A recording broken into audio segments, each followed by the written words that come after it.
Bonjour. Bonjour. Voilà, vous êtes un des acteurs politiques, politologue, écrivain. Vous suivez l'actualité sociopolitique du Tobi. L'élection du 22 février a pris fin.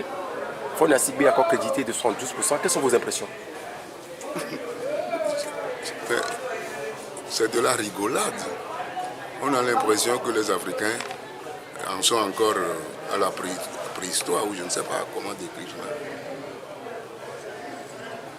Une élection telle que l'Occident l'a inventée, ce n'est pas ça. Ça, c'est du n'importe quoi. On ne peut pas appeler ça élection. Et c'est ce que nous vivons depuis Yadema lui-même jusqu'à aujourd'hui. Et ce que ce régime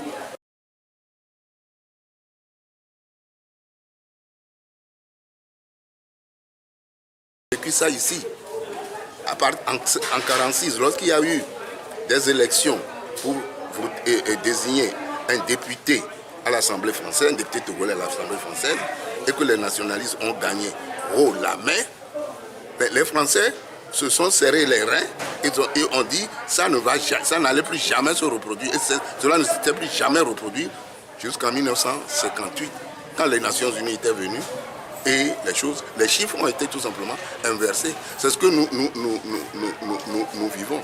N'oublions pas qu'il n'y a pas très longtemps, Africa Baromètre est venu ici faire des enquêtes qui nous disent que si on prend la totalité du peuple togolais, 90% veulent le changement. Et si on prend la clique du RPT UNIR, 53% veulent le changement. Comment est-ce que dans ce contexte-là, on va nous dire qu'un chef d'État, soi-disant sortant, a 72,1? On se moque tout simplement de ce peuple-là. Mais le drame, c'est que ceux qui se disent, n'est-ce pas, de l'opposition, ceux qui disent qu'ils veulent le changement, au lieu de faire ce qu'ils veulent, ce qu'ils doivent faire pour gagner, non, ils se font la guerre. Au lieu de faire la guerre au régime, on se fait la guerre entre nous.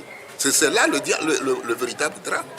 Le régime de Faure n'est pas plus costaud que le régime de Compaoré. N'est-ce pas? Mais quand le peuple burkinabé a décidé, n'est-ce pas, leurs leaders ont fait ce qu'ils ont fait. Et ils ont eu ce qu'ils ont. Ils ont perdu des vies humaines.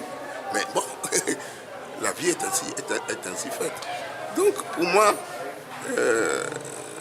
on devrait...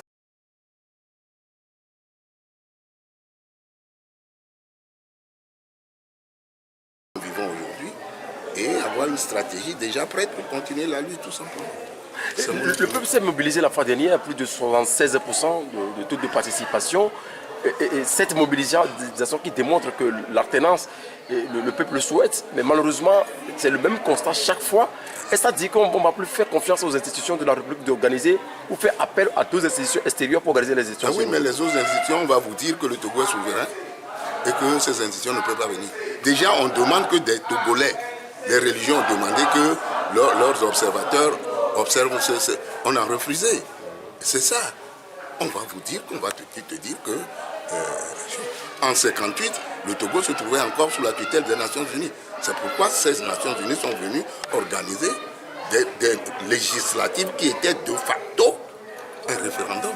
C'est comme ça que nous allons pu nous en sortir à l'époque. Mais aujourd'hui, les choses ont changé complètement. Mais quelle est la suite pour cette sortie de crise? Parce que il faudrait tout simplement que les forces de l'opposition, les forces démocratiques, se ressaisissent et revoient leur stratégie. Un point face, n'est-ce pas, de la critique et de l'autocritique, n'est-ce pas, pour déterminer leur stratégie pour aujourd'hui et demain. Je ne vois pas autre chose. Est-ce que les élections constituent la panacée pour une alternance dans une dictature? Un de nos compatriotes a dit qu'on ne gomme pas une dictature militaire. J'appuie bien sur le mot militaire avec des bulletins de vote. Mais la vie nous démontre encore, s'il fallait une autre démonstration, la vie nous prouve que c'est... Des gens qui sont adossés à des kalachnikovs. Vous n'avez pas même de bûchettes de paille et vous voulez les chasser du pouvoir. Je vous souhaite bonne chance. Êtes-vous pour les manifestations de rue dans les prochains jours? Je pense personnellement que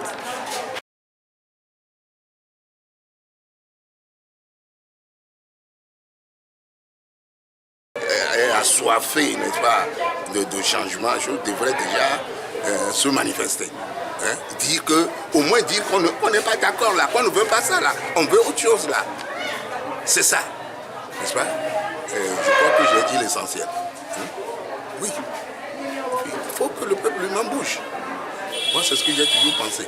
Il faut que nous aidions le peuple togolais à se prendre en charge, à dire ça suffit comme ça. Une seule clique familiale ne peut pas régenter ce pays éternellement. Non. Ce que nous avons refusé à l'Occident, aux Blancs, nous ne pouvons pas l'accepter à une clique familiale. C'est ce que je pense. Monsieur Godwin Tété, merci beaucoup à vous. C'est moi qui vous remercie. Merci.